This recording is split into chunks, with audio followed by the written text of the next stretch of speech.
بسم اللہ الرحمن الرحیم۔ امن مذاکرات کے حوالے سے کئی خبریں ہیں جی، دھمکیاں بھی بڑی جاری ہیں اور مذاکرات بھی جاری ہیں۔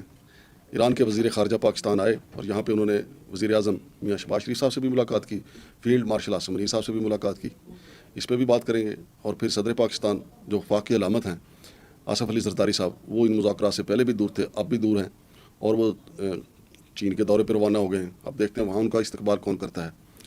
اور اس کے علاوہ ناظرین ایک بڑی خبر یہ بھی ہے کہ ایران کی طرف سے اعلان کیا گیا ہے کہ وہ دور مار جو ان کا میزائل پروگرام ہے وہ اب تیار کرے گا، اور اگر آئندہ امریکہ نے اس ایران پہ حملہ کیا تو وہ امریکی علاقوں کو ٹارگٹ کرے گا۔ حالانکہ مذاکرات جاری ہیں، اور پھر ان مذاکرات میں ناظرین دبئی کی طرف سے بھی زور دیا گیا ہے کہ مذاکرات میں ہمیں نظر انداز نہ کیا جائے، اور ابنائے حرمز کا جو معاملہ ہے اس میں ہماری جو سفارشات ہیں یا ہمارے جو خدشات ہیں ان کو بھی سامنے رکھا جائے۔ تو یہ ساری ناظرین خبریں آپ کے سامنے رکھیں گے کہ پاکستان میں جو مذاکرات ہوئے اس میں عباس عراقچی اپنے وفد کے ہمراہ آئے، اور اگر عباس عراقچی کی آپ تصویر دیکھیں جو ان کی وزیر اعظم کے ساتھ یا فیلڈ مارشل کے ساتھ ان کے وفد نے ملاقات کی ہے، تو اب وہ پہلے وفد سے تو زیادہ اعتماد میں تھے۔ اس سے نظر آتا ہے کہ ایران جو ہے اب پر اعتماد ہے، اور ایران کو یہ بھی پتہ چل گیا کہ ڈونلڈ ٹرمپ کے پاس اب مذاکرات کے سوا کوئی چارہ نہیں ہے، اور خود ڈونلڈ ٹرمپ پہ زیادہ دباؤ جو ہے وہ امریکہ کی عوام اور باقی جو ان کے ریٹائرڈ جو آرمی کے ریٹائرڈ لوگ ہیں، پھر جو سیاستدان ہیں، جو اپوزیشن کے سیاستدان ہیں، ان کی طرف سے دباؤ بڑھ رہا ہے۔ اور یہ باتیں امریکہ میں زیادہ عام ہیں کہ ڈونلڈ ٹرمپ جنگ ہار چکے ہیں، اور اب وہ ہاری ہوئی جنگ جو ہے وہ ٹیبل ٹاک کے ذریعے جیتنا چاہتے ہیں۔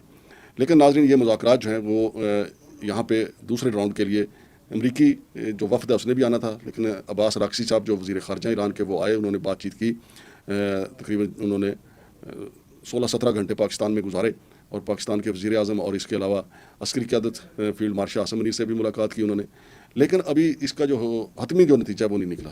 اور ناظرین آپ کو یہ بھی بتا دوں کہ ہمارے جو پاکستان کے صدر ہیں، صدر پاکستان آصف علی زرداری جو ہیں وہ سپریم کمانڈر ہیں، وفاق کی علامت ہیں، لیکن ان کو پہلے راؤنڈ میں بھی دور رکھا گیا، اب دوسرے راؤنڈ میں بھی وہ دور ہیں۔ وہ گزشتہ روز 3 روزہ دورے پہ لاہور گئے تھے، اب وہاں سے وہ چائنا چلے جائیں گے۔ اب اطلاعات ایسی آ رہی ہیں، خبریں ایسی آ رہی ہیں کہ نون لیگ اور پیپلز پارٹی کے درمیان مسلسل فاصلے بڑھتے جا رہے ہیں، اور یہ لڑائی جو ہے، یہ مذاکرات جو امن مذاکرات ہیں، اس کے بعد پیپلز پارٹی اور نون لیگ کے درمیان جو ہے وہ لڑائی شدت اختیار کرے گی، چونکہ ان مذاکرات میں بالکل بے توقیر کیا گیا صدر پاکستان کو، لہٰذا صدر پاکستان جن کے بارے میں مشہور ہے کہ مرد خور ہیں، اور وہ لڑائی جو ہے وہ ڈائیلاگ کے ذریعے لڑتے ہیں اور اپنے موقع کا اور اپنی باری کا انتظار کرتے ہیں، لہٰذا وہ اپنے موقع اور باری کا انتظار کریں گے، اور وہ جان بوجھ کے پھر ایسے دورے بھی رکھ رہے ہیں۔ حالانکہ چائنا جانے کی ان کی ضرورت نہیں تھی، فی الحال ان کی پاکستان میں ضرورت تھی، لیکن پاکستان والے جو ہیں جو مذاکرات میں شامل ہیں وہ ان کی ضرورت محسوس نہیں کر رہے تھے، لہٰذا وہ چائنا چلے گئے۔ اب چائنا کی خبر سے خبر آئے گی کہ ان کا وہاں پہ کیسا استقبال ہوا ہے۔ پھر ناظرین بڑی خبر یہ بھی آئی ہے کہ ایران نے 500 بین البراعظمی بیلسٹک میزائلوں کی تیاری کا اعلان کیا، اور انہوں نے کہا ہے کہ یہ میزائل جو ہیں یہاں سے یعنی ایران سے امریکی علاقوں پہ بھی داغے جا سکیں گے، اور آئندہ مستقبل میں اگر امریکہ نے حملہ کیا تو یہ میزائل جو ہیں امریکی علاقوں میں مارے جا سکیں گے۔ تو یہ ناظرین بڑی خوفناک صورتحال ہے۔ اور پھر اس کے علاوہ ناظرین ایک اور بڑی بات جو چین کی طرف سے آئی ہے کہ اگر دنیا کو تیسری عالمی جنگ سے روکنا ہے تو اسرائیل اور امریکہ کو جوہری طاقت سے یعنی ایٹمی طاقت سے محروم کرنا ہوگا۔ چین کا یہ اعلان جو ہے، چین خود بھی ایٹمی طاقت ہے، رشیا بھی ایٹمی طاقت ہے، لیکن چین کا یہ اعلان جو ہے یہ بھی بذات خود ایک اعلان جنگی ہے، کیونکہ جب یہ بات آئے گی کہ امریکہ اور اسرائیل کو جو ہے ایٹمی طاقت سے محروم کر دیا جائے تو پھر جو ایٹمی پاور چائنا کی ہے اور رشیا کی ہے اس پہ سوال بھی اٹھیں گے۔ چلو ہم پہ تو بعد میں بات آئے گی، انڈیا پہ بعد میں بات آئے گی، لیکن یہ پہلے جو بڑی طاقتیں جو ہیں جن کے پاس ایٹم بم ہے پہلے ان پہ بات آئے گی۔ اور ڈونلڈ ٹرمپ چونکہ اس وقت بری طریقے سے پھنسے ہوئے ہیں، امریکہ کے اندر بھی پھنسے ہوئے ہیں اور آبنائے حرمز میں بھی پھنسے ہوئے ہیں، اور آبنائے حرمز میں متحدہ عرب امارات کی طرف سے ایک دفعہ پھر جو ہے ان کا مطالبہ سامنے آیا، الجزیرہ نے یہ رپورٹ سامنے رکھی ہے۔ ان کا کہنا ہے کہ جو مذاکرات اب تک پھنسے ہوئے ہیں اس کی بنیادی وجہ متحدہ عرب امارات کے مطالبات ہیں۔ ان کا یہ کہنا ہے کہ مذاکرات کرتے ہوئے امریکہ اور اسرائیل اور پاکستان ہمارے تحفظات اور خدشات کو بھی سامنے رکھیں، اور ابنائے حرمز کے اوپر ہمیں ایران کی اجارہ داری جو ہے، صرف ایران کی اجارہ داری جو ہے ہمیں کسی صورت قبول نہیں ہے۔ ہم ابنائے حرمز کی پہلے والی پوزیشن جو ہے اس حالت میں اس کو قبول کریں گے، اور یہ بڑا اہم نقطہ ہے۔ لہٰذا اب یہاں پہ چونکہ اگر امریکہ پازیٹیو ہو جاتا ہے، ایران بھی پازیٹیو ہو جاتا ہے، تو پھر مشرق وسطیٰ کی جو ریاستیں ہیں اس میں متحدہ عرب امارات بھی ہے، اس میں مسقط بھی ہے، قطر بھی ہے، اور سعودی عرب بھی ہے، ان تمام کا بھی اس پیج پہ آنا ضروری ہوگا جو امن مذاکرات کی گارنٹی دیں گے۔ لیکن دوسری طرف اگر دیکھیں تو ایران جو ہے اب بھی اس گارنٹی کی تلاش میں ہے کہ ایک تو ان کے جو اثاثے وہ بحال کر دیے جائیں۔ اس بارے میں یہ خبریں آ رہی ہیں مختلف میڈیا چینلز کے ذریعے کہ امریکہ ابتدائی طور پہ جو ہے وہ $5,000 ملین جو ہے ان کے بحال کرنے کے لیے تیار ہے، اور باقی جو ہے وہ مرلہ وار جو ہے ان کو بحال کیا جائے گا۔ تو یہ اگر ایسا ہو جاتا ہے تو ایران کی تو معیشت سنبھل جائے گی. اور پھر ایران نے یہ بھی کہا ہے کہ ہماری معیشت کو تو کوئی فرق نہیں پڑ رہا, ہم تو پہلے سے زیادہ تیل جو ہے وہ تقسیم کر رہے ہیں. لیکن ڈونلڈ ٹرمپ کا دعویٰ ہے کہ ایران کو روزانہ کی بنیاد پہ $500 ملین کا نقصان ہو رہا ہے. نقصان تو خیر پھر سب کا ہی ہو رہا ہے, اکیلے ایران کا نہیں. ایران کو تو ان حالات میں رہنے کی عادت ہے. ایران پچھلے 47-48 سال سے ان حالات سے دو چار ہے. اور پھر ناظرین آپ کو بتاتا چلو کہ یہ جو خبریں اب سامنے آئی ہیں ان میں یہ بھی بتایا جا رہا ہے کہ اسرائیل کے اوپر شمالی لبنان سے کوئی راکٹ داغے گئے ہیں. تو اب یہ دیکھیں کہ اگر جنگ بندی میں, خیر اسرائیل نے بھی جنگ بندی کے اعلان کے باوجود کئی گندی حرکتیں کی ہیں, بلکہ یہ تو ایک ہوئی ہے, اسرائیل نے بہت زیادہ کیا ہے. پھر ناظرین بڑی خبر یہ بھی آئی ہے سامنے کہ ترکی نے ایک بڑا اعلان کر دیا. انہوں نے کہا ہے کہ ہم اس ٹیم کا حصہ بنیں گے جو امریکہ تشکیل دے گا آبنائے ہرمز میں پھیلی ہوئی جو بارودی سرنگیں ہیں ان کو سمیٹنے کے لیے. لہٰذا ہم اس کا حصہ بنیں گے اور بارودی سرنگوں کو سمیٹا جائے گا. لیکن یہ تو عمل اس وقت شروع ہوگا جب باضابطہ طور پہ امن مذاکرات کی کامیابی کا اعلان کر دیا جائے گا. اور یہ امن مذاکرات کی کامیابی کے لیے پوری دنیا ہی جو ہے وہ پاکستان کی طرف دیکھ رہی ہے.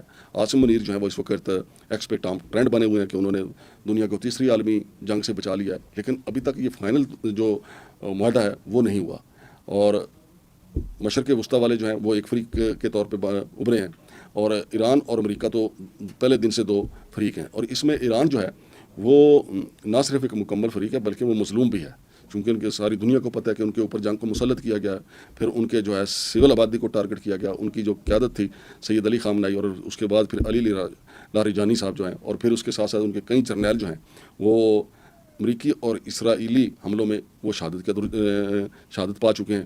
لہذا اس سارے پس منظر میں اگر دیکھا جائے تو ایران امریکہ کے ساتھ 1 to 1 اور برابری کی سطح پہ مذاکرات کرنا چاہتا ہے. جو ہی ڈونلڈ ٹرمپ انہیں دھمکی دیتا ہے وہ ساتھ ہی وہ بھی کہتے ہیں, پھر وہ سخت رد عمل دیتے ہیں کہ اب پہلے سے زیادہ ان کو مزہ چکھائیں گے. اور اب حال ہی میں جو ان کا وفد آیا اور جو اس نے ملاقات کی ہے پاکستان کی قیادت کے ساتھ, تو آپ بالکل دیکھ سکتے ہیں کہ کتنے پراعتماد طریقے سے عباس راکچی صاحب اور ان کے ساتھ آئے ہوئے جو وفد میں شامل لوگ ہیں کتنے پراعتماد طریقے سے بیٹھے ہوئے دکھائی دیتے ہیں. اور اس سے پتہ چلتا ہے کہ ایران کو پتہ چل گیا کہ امریکہ جو ہے بالکل کمزور ہو چکا ہے, اور امریکہ کو اپنی عزت کی بھی پڑی ہوئی ہے. اور پھر جہاں تک ایران کے اثاثہ جات کی بحالی کا تعلق ہے تو یورپی یونین نے بھی ایک اعلان کیا. انہوں نے کہا ہے کہ امن مذاکرات کامیاب ہونے کی صورت میں یورپ بھی ایران کے اوپر جو پابندیاں لگائی گئی ہیں ان میں نرمی برتے گا. اور یہ نرمی اگر ہو جاتی ہے تو ایران کی عوام کے لیے ایک بہترین خوشخبری ہوگی, اور امریکہ جو اور ایران کی جو قیادت ہے وہ بہترین جو ہے اس جنگ کے نتائج اپنی عوام کے سامنے پیش کر سکے گی, اور اس کے دور رس نتائج جو ہیں وہ ایران کی عوام کے لیے سامنے آئیں گے اور مثبت نتائج سامنے آئیں گے. پھر اس کے ساتھ ساتھ یہ تو یورپ کی طرف سے ہے, پھر چائنا اور رشیا کا ایران ایک بااعتماد ساتھی بن کے ابھرے گا. اس کی وجہ یہ ہے کہ چائنا اور رشیا کو ایک ایسا دوست چاہیے تھا جو جرأت اور ہمت کے ساتھ امریکہ سے لڑ سکے, اور وہ ایران نے کر دکھایا ہے. اور وہ ایران نے نہ صرف ان کو دھول چٹا دیا بلکہ اسرائیل کا بھی انہوں نے تیا پانچا کیا ہے, اور امریکہ کو بھی انہوں نے بہت پیچھے دھکیل دیا ہے. اب یہ تو جب مذاکرات کے بعد جو ہے تمام فریقین اپنے اپنے گھروں کا رخ لیں گے اور اپنی اپنی معیشت کو سنبھالنے کے لیے اپنے اپنے گھوڑوں پہ سوار ہوں گے, تو پھر پتہ چلے گا کہ کس کا کتنا نقصان روزانہ کے حساب سے ہوتا رہا ہے. اور اب تک تو جو سامنے آ رہا ہے سب سے زیادہ جو متاثر معیشتیں ہیں وہ مشرق وسطیٰ کی ہیں. ایران کا تو اس لیے نہیں معیشت کا حساب لگایا جاتا کہ وہ تو 47 سال سے صورتحال سے دو چار ہیں, لیکن مشرق وسطیٰ والوں نے تو, ہمارے جو مشرق وسطیٰ کے مسلمان بھائی, انہوں نے تو ہمیشہ موجیں کرنا سیکھی ہیں, اور وہ موجیں کر رہے تھے. پھر میزائلوں نے ان کو آ لیا اور ایرانی ڈرونز نے آ لیا, اور پھر ان پچھلے کتنا عرصہ سے وہ امریکہ جو ہے ان کو اپنے دفاعی نظام کے طور پہ بتا دیتے رہے, لیکن دفاعی نظام نے تو کام ہی نہیں کیا. حتیٰ کہ اسرائیل کے دفاعی نظام نے کام نہیں کیا, ان کو بھی انہوں نے باجا بجا کے رکھ دیا ہے. تو ناظرین یہ صورتحال ہے.